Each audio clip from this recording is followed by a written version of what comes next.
Het Simmerblomke. Joert ben we in Enkwierm en we zijn onderwijs naar Ellie Loonstra. Zij is opgejoen door haar dochter Sabine. Want al in de oorlog hier had ze toch een zware periode gehad. Daarom dacht Sabine, die had wel een mooi bosje bloemen verdienen. Daarom hebben we weer een hartstikke mooi blomke van Jeldedas Bloemenboutique. Met al je mooie simmerse kleuren. Dus we hopen dat we haar daarmee wat op vrolijker kennen. Nou, we rennen naar het huis. Ik zag een auto staan, dus ik denk dat er wel iemand thuis is. Maar we zullen toch even een aanbelling maken. Nou, hier is de deur. Ze hebben zien waar de bel zit. Ja, ik heb hem vol. Dus ik even een aanbelling. Ja, of van alles. Hoedjes en zo. Ze hebben ze achterom zien. Hallo? Ben jou mevrouw Loonstra? Dat ben ik.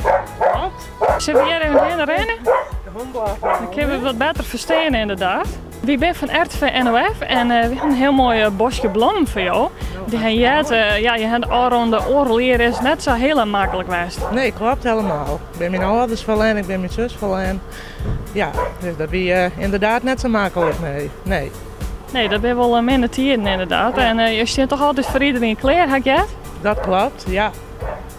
Bezig bijtje nog? En bezig bij het jongen werk, ik ben in opleiding, dus nou, de huishouding nog. Ja, er is altijd wel wat te doen eigenlijk, ja. Je man is ook ziek, toch? Ja, die is echt ziek, die had 4 weken in had er kanker gehad en door alle behandeling had het gewoon een long en het hart gekregen.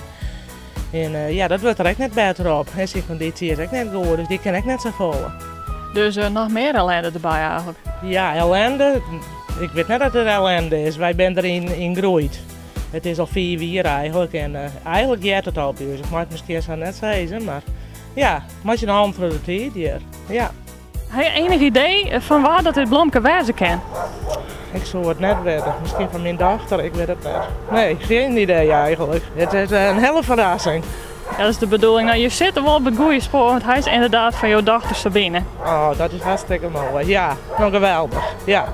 Wist ook iemand die wel een Simmerblomke verzinnen? Jou het on u stroog. Mail de namen en reden van die persoon die sto verrassen worst naar simmer@rtvnof.nl.